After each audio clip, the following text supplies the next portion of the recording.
Now we've covered work and power. Now I want to discuss the conservation of energy.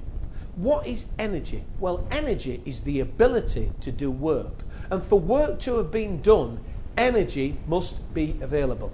It's important to understand as well that energy cannot be lost. It can only be transferred from one form to another. It can't be lost. Now, energy can be in a number of forms. You've got potential energy, kinetic energy, pressure energy. Now, potential energy is the energy that a body possesses due to its position. And there's two forms of this. There's gravitational potential energy and there's elastic potential energy.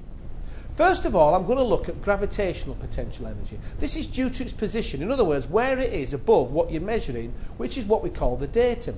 Water in a tank, a header tank, has potential energy due to its position. And this is the formula to determine the potential energy.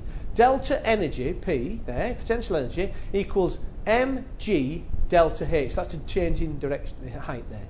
Where energy in joules, you've got the mass in kilograms, G is 9.81, and the delta H is height in meters. So that's the formula for the potential energy due to gravitational. Now you've got the elastic potential energy. And this is energy which is stored in the body. For example, a spring that has been stretched or a rubber band that has been stretched and it has potential energy. If you stretch a rubber band out, that has now got potential energy. It took energy to do that and it's got potential energy.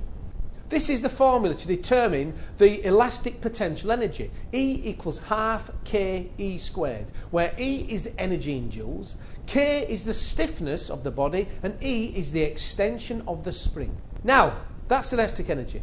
Kinetic energy now is the energy of anything that's moving. EK equals half mv squared. This is kinetic energy, half mv squared, where E is the energy, m is the mass in kilos, and v is the velocity per meters a second. The next one I want to talk about is pressure energy, and pressure energy is due to being under pressure. Now, a child throws a ball into the air. What energy has been transferred here? Well, as you throw the ball up, it will have kinetic energy as it's moving, half mv squared, as it's travelling up there. Now, as the ball travels through the air, its kinetic energy will be transferred into potential energy. Now, eventually, the ball will stop. And this is the point where all the kinetic energy has been transferred to potential energy. Now, when the ball stops, then obviously the ball then will start to fall back to the child's hand. And what's happening here is the potential energy will be transferred back to kinetic energy to give the ball its velocity. This is the same principle with a trampoline. Kinetic energy is constantly being transferred to potential energy as they are bouncing up and down. Now, we said that energy cannot be lost, it can only be transferred. Well, why does someone on a trampoline have to keep transferring energy from their muscles to keep bouncing? Well, this is because of frictional forces that are present. When they're bouncing, there will be air resistance as they're travelling up, which acts on the body. As the trampoline stretches, so as they come down, you're going to get air resistance, and as the trampoline stretches, heat will be generated in the material.